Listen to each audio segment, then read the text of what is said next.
dia ke gereja. Makanya kamu jangan suka ketawa-ketawa, jalan sini gak berdoa. Makanya kamu harus berlutut, harus merendahkan diri. Itu memang benar. Itu adalah karakter seorang anak Tuhan, merendahkan diri, berdoa. Tetapi ada kalanya kita dalam badai pencobaan, dalam gelombang hidup ini, bukan karena kita tidak taat kepada Tuhan. Amin. Mari kita baca satu ayat dalam 2 Korintus pasal yang ke-5 ayat yang ke-7.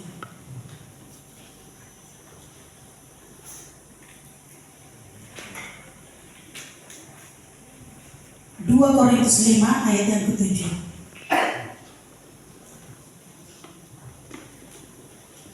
Mari kita sama-sama bangkit berdiri, kita baca bersama-sama ayat ini dalam hitungan yang ketiga. Kalau sudah semua menemukannya, kita akan membacanya. 1, 2, 3. Sebab hidup kami ini adalah hidup karena percaya, bukan karena melihat. Amin. Silakan duduk. Pada Injil Markus 4 ayat 35, di sana dikatakan Yesus kepada murid-muridnya, mari bertobat, mari menyeberangi lautan ini, air ini. Mereka bertobat bersama-sama dengan Yesus. Tetapi pada Matius 14 ayat 22, kita baca semua perikopnya di sana. Yesus berkata, ayo mari kalian pergi saja menyeberang tanpa saya. Karena Yesus hari itu akan berdoa sendirian. Nah, waktu di perjalanan, waktu di tengah laut, di tengah danau, kita tahu semua, bahkan anak-anak sekolah minggu tahu semua, bahwa murid Yesus ada dalam pencobaan, yaitu gelombang yang besar, badai yang besar, sehingga murid-murid katakan kami akan binasa, kita akan binasa, terjebak sehari-hari, kita akan mati. Kenapa mereka mengalami gelombang itu, mengalami badai itu, yang menurut mereka akan binasa, akan mati? Itu karena taat kepada Tuhan. Amin. Karena Yesus bilang, ayo kita menyeberang, ayo kalian menyeberang. Mereka taat. Kalau mereka tidak taat, nggak mau Yesus. Masa kami sendiri menyeberang, nanti kami tenggelam di perjalanan. Tapi mereka taat kepada Tuhan Yesus. Dan dalam pertengahan perjalanan mereka, dikatakan mereka akan binasa. Mereka akan mati oleh karena badai ini. Ya, jadi saya katakan tadi, anak Tuhan bukan harus karena taat, bukan karena harus tidak taat, makanya ada dalam badai pencobaan. Judul renungan kita hari ini adalah badai pasti berlalu. Amin. Amin. Kalau kita baca, jangan kita baca dulu. Bapak Ibu yang dikasihi Tuhan, kenapa Tuhan mengizinkan badai terjadi atau permasalahan terjadi bagi setiap anak-anak yang dikasihinya? Kenapa Dia mengizinkan badai tempat terjadi bagi anak muridnya? Yang pertama di sini saya tulis, supaya murid-murid tahu bahwa Yesus mampu mengalahkan alam. Amin. Seringkali kita dalam keadaan seolah-olah kita dihempaskan di tengah badai gelombang laut. Kita tidak percaya kepada Tuhan. Karena apa? Karena kalau kita dalam keadaan baik-baik saja, tubuh kita sehat, ekonomi mapan, semua ada, lengkap semuanya, itu gampang untuk percaya kepada Tuhan. Haleluya, saya diberkati Tuhan. Tetapi kalau kita dalam keadaan terpuruk, seolah-olah kita diterpa badai di tengah-tengah laut, gelombang, maka kita sulit untuk percaya kepada Tuhan. Tetapi justru di dalam keadaan kita yang banyak masalah, Tuhan rindu kita memperkuat iman percaya kita kepada-Nya. Amin. Kita memperkuat iman, kepercayaan, trust kita kepada Tuhan. Apa itu iman? Iman itu ada dalam Ibrani 11 ayat 1, adalah dasar yang tidak kita lihat, itu iman. Tetapi kepercayaan kepada Tuhan. Contohnya, misalnya tadi malam kita berangkat ke rumah duka Cornelius. Di sana ada keluarga Bapak Samosir yang berduka, istri Bapak Samosir meninggal dunia. Nah, kami ke sana. Singkat cerita, kita ayolah Bapak Purba, Bapak Leo untuk mengantarkan kita ke sana karena mobilnya ada. Nah, kita nggak tahu di ujung perjalanan kita ini, tetapi kita percaya kepada beliau, percaya kepada Bapak ini bahwa kita akan sampai, walaupun mungkin karena manusia kan bisa gagal, bisa mungkin oleng atau bisa kurang konsentrasi, akhirnya nggak sampai ke tujuan, mungkin kepleset di parit-parit mungkin, ya. Tetapi kita harus percaya kepada yang sudah kita percayakan. Amin. Amin. Begitupun dengan kita. Definisi percaya adalah kita percayakan hidup kita tanpa kita khawatir, tanpa kita komplain, tanpa kita marah-marah, hasil daripada daripada yang kita percayai termasuk kegagalan. Amin. Nah, kita percaya kepada Yesus walaupun Yesus gagal. Yesus pernah gagal enggak? Yesus tidak pernah gagal. Walaupun seolah-olah kita melihat bahwa ini saya gimana ya Tuhan? Banyak masalah saya, ABCDE, banyak banget. Tetapi Tuhan mau kita memiliki pemikiran yang baru, ya, kita memiliki iman yang lebih hebat lagi dibanding dengan waktu-waktu yang lalu. Kalau bisa Tuhan meredakan angin itu, bisa Tuhan tidak membuat gelombang itu, karena Dia adalah penguasa semuanya. Udah murid-murid saya ini udahlah mereka mulus-mulus saja, tidak bisa. Tetapi apa? Tuhan rindu supaya murid Tuhan mereka bisa mengalami atau melihat bahwa Tuhan itu adalah luar biasa. Ampun bisa tunduk kepada Yesus. Amin. Dan bukan hanya itu, yang kedua saya tulis supaya murid-murid tahu bahwa mereka pun bisa, ada otoritas, ada kuasa berjalan di atas air kalau mereka apa? Kalau mereka percaya kepada Tuhan. Siapa yang bisa berjalan seperti Yesus? Siapa? Petrus.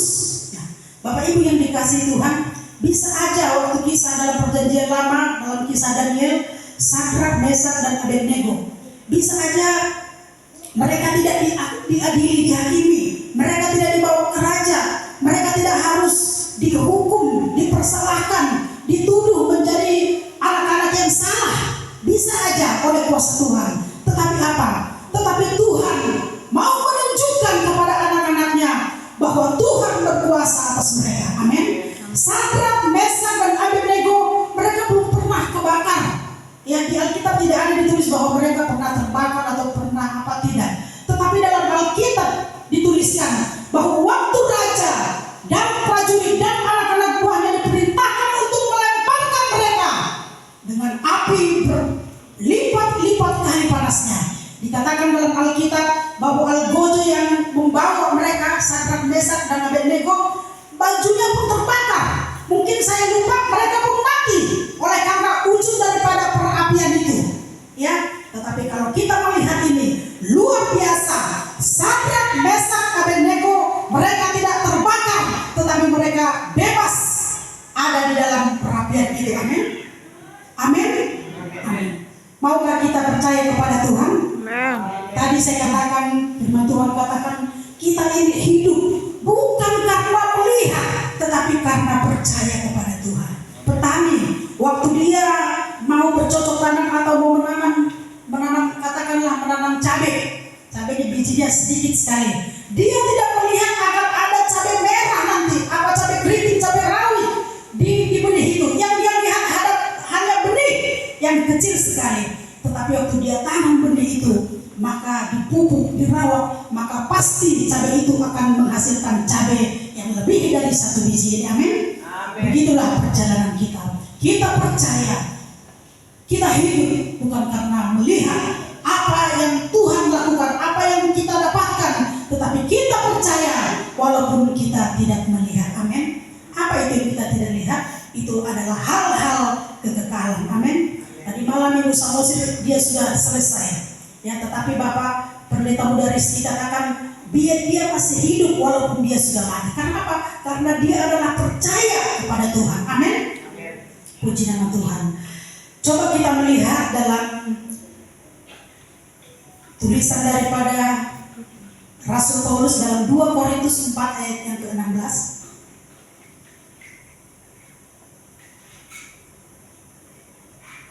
2 Korintus 4 ayat 16. Sebab itu kami tidak tawar hati, Tetapi meskipun manusia lahiriah kami semakin merosot, namun manusia batiniah kami dibaharui dari hari ke hari. Ayat selanjutnya, ayat 17. Sebab penderitaan ringan sekarang ini mengerjakan bagi kami kemuliaan kekal yang melebihi segala-galanya, jauh lebih besar daripada penderitaan kami. Amin. Ini Rasul Paulus, dia katanya tidak memusingkan, dia tidak tawar hati. Kata lain dari tawar hati, dia tidak menggubris penderitaan yang dialami. Dia seringkali tidak makan. Dia seringkali, kalau kita ada daftar penderitaan Rasul Paulus, dia pernah kelaparan, dia ditangkap, dia dianiaya, dia dirajam. Rajam itu zaman dahulu itu ada batu besar dirajam seperti ini, karena dia memberitakan Injil. Dirajam itu jika dilemparkan batu itu dia pasti mati. Tetapi dikatakan dia tidak tawar hati, dia tidak pusing, dia tidak menggubris. Karena apa? Karena hal yang akan datang jauh lebih besar. Sebab penderitaan ringan yang sekarang ini mengerjakan bagi kami kemuliaan kekal yang melebihi segala-galanya, jauh lebih besar daripada penderitaan kami. Bapak Ibu yang dikasihi Tuhan, coba kita mundur pada 2 Korintus 4 ayat yang ke-8. Kita mundur beberapa ayat. Ayat ke-8. Dalam segala hal kami ditindas, namun tidak terjepit. Kami habis akal, namun tidak putus asa. Amin. Kita di sini dulu. Di sana dikatakan kami dianiaya. Dalam ayat 8, dalam segala hal kami, yang mana ayat 8 tadi? Dalam segala hal kami ditindas, itu ada tanda koma. Saya pernah katakan bahwa titik koma itu tidak bisa dihilangkan dari kebenaran firman Tuhan. Satu iota pun itu tidak bisa kurang atau lebih dari firman Tuhan. Dalam segala hal kami ditindas, namun kami tidak terjepit. Amin. Di sisi kiri dari koma itu adalah seperti badai, seperti dapur perapian yang saya katakan tadi. Tetapi di sisi kanan koma itu, namun kami tidak terjepit. Amin. Tadi sisi kiri dari koma itu Bapak Mananu, anak kami sakit, itu sisi kirinya, sisi masalahnya. Tetapi sisi terangnya dikatakan bahwa waktu dia cek kembali, anak mereka tidak apa-apa, baik-baik saja. Amin. Amin. Puji Tuhan. Si Renji, mana Renji? Hadir enggak? Enggak ada. Biarpun dia yatim, saya juga anak yatim piatu. Biarpun dia yatim koma, namun dia bisa juara satu tadi ya, namanya puji Tuhan. Tuhan Yesus memberkati. Kami habis akal, namun kami tidak putus asa. Di sini ada yang habis akal? Ada. Maksudnya sudah tidak ada jalan lagi. Tapi percaya pada firman Tuhan. Sebagaimana Rasul Paulus katanya, mereka dalam keadaan tidak ada akal, tidak ada pikiran, tidak ada jalan lain. Tetapi dikatakan, namun kami tidak putus asa. Jadi anak Tuhan itu, walaupun sisi kiri gelap, sisi kiri banyak masalah, tapi ingat sisi kanan itu dikatakan bahwa mereka tidak putus asa. Amin. Makanya dalam rumah sakit, siapa di sini nggak usah saya tanya siapa, kita sudah tahu ya. Ada teman saya beberapa hari kemarin, dia punya anak tabrakan, jadi matanya nggak kayak buta gitu, dan dia tidak sadar selama berhari-hari. Nah, itulah yang dikatakan. Bagaimana keadaan anaknya Bu Pipit? Masih koma Bu. Nah, koma ini jangan kita cepat-cepat mengambil kesimpulan kalau bagi kita yang percaya. Bagaimana keadaan kita? Walaupun kita terjepit dalam keadaan masalah, persoalan masalah hidup pribadi, keluarga, apapun itu, kalau masih koma, ya pasti Tuhan bisa berkarya. Amin. Jangan cepat-cepat kita simpulkan keadaan saya begini, udahlah titik aja. Atau di sini siapa yang sudah titik? Kalau sudah titik itu berarti udah selesai, udah mati. Si tua kita, guru Injil, dia sudah titik sampai selesai di sana. Dia tinggal urusannya di surga, ya. Jadi apapun masalah kita, penderitaan kita, itu masih koma. Serahkan kepada Tuhan. untuk sisi kanan, sisi depan itu. Amin. Amin. Puji nama Tuhan. Bagaimana kita supaya bisa tetap mempercayai Tuhan yang membuat kita menang dalam perjalanan iman kita? Yang pertama, mari kita baca dalam Matius 6 ayat 32.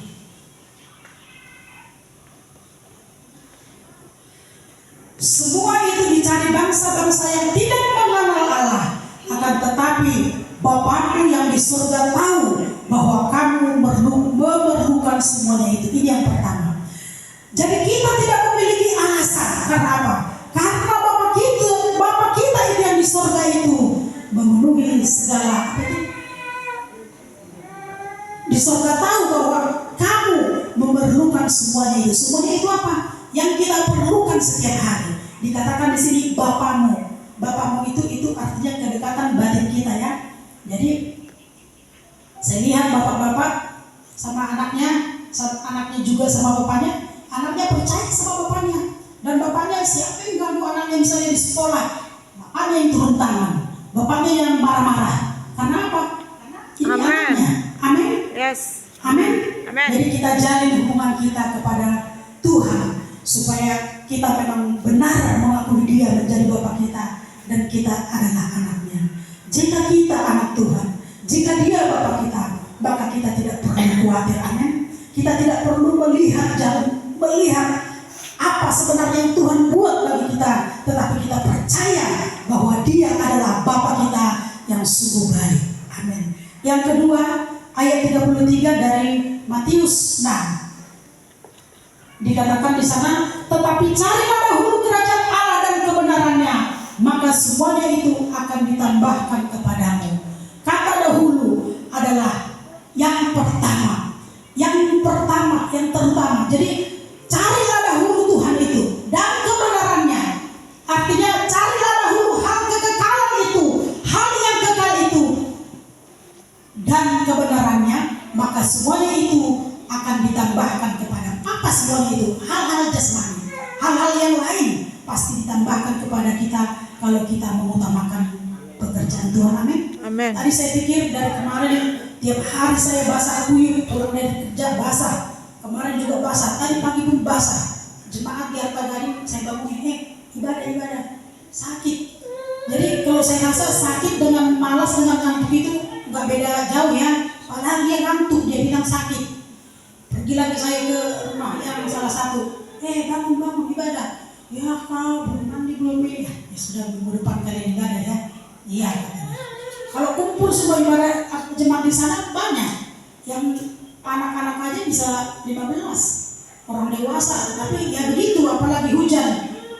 Pasti mereka malas, tidak mencari kerajaan Allah terlebih dahulu. Yang ketiga, dalam ayat 34. Sebab itu janganlah kamu khawatir akan hari esok, karena hari esok mempunyai kesusahannya sendiri. Kesusahan sehari cukuplah untuk sehari. Amin. Yang nyata adalah hari ini. Hari kemarin adalah kenangan, dan hari esok adalah milik daripada Allah. Amin. Lebih baik kita percaya hari ini ya daripada khawatir hari esok. Percayalah hari ini, pasti Tuhan akan membuat segala sesuatu indah pada waktunya. Ketemu lagi besok pagi, kita bilang, aku percaya kepadamu Tuhan hari ini, dan aku tidak khawatir akan hari esok. Ada lagu GPDI tapi bukan Pentakosta. Ku pandang hari esok dengan segala harapan, dan ku takkan takut menghadapi hidup ini, sebab ku tahu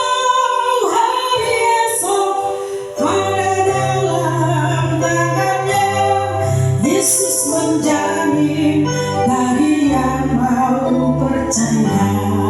Sekali lagi, ku pandang hari esok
dia pasti tahu lagu itu karena ini adalah lagu favorit. Yang keempat, bagaimana kita supaya tetap percaya, supaya tetap beriman kepada Tuhan.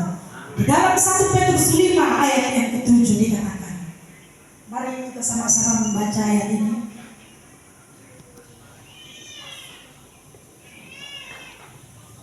1 Petrus 5 ayat 7. Kita sama-sama membaca ayat ini. 1, 2, 3. Serahkanlah segala kekhawatiranmu kepadanya, sebab Ia yang memelihara kamu. Dalam terjemahan lain dikatakan, serahkanlah segala kekhawatiran kita kepadanya, sebab Ia peduli kepada kamu. Amin. Bapak kita itu peduli kepada kita. Bapak-bapak, ibu-ibu pasti peduli sama anaknya. Bapak kembali kita, saya lihat dia sangat peduli sama anaknya. Dia kasih les, dia kasih ini, ayo bang, habiskan aja ini, ayo ini segala macam. Kenapa? Karena dia peduli sama anaknya. Lebih dari situ Bapak kita di surga peduli kita semua. Amin. Akhirnya mari kita baca satu ayat lagi. Ini ayat terakhir, Filipi 4 ayat yang ke-7. Sama-sama kita membaca ayat ini. 1, 2, 3. Damai sejahtera Allah yang melampaui segala akal akan memelihara hati dan pikiran dalam Kristus Yesus. Amin. Jadi damai sejahtera Allah itu yang melampaui akal kita yang picik, pemikiran kita, hati kita, dialah yang akan memelihara kita sehingga kita tidak khawatir. Dan badai itu pasti berlalu. Sebagaimana Tuhan Yesus menghardik badai, maka Dia pun akan menghardik badai-badai kehidupan kita. Amin.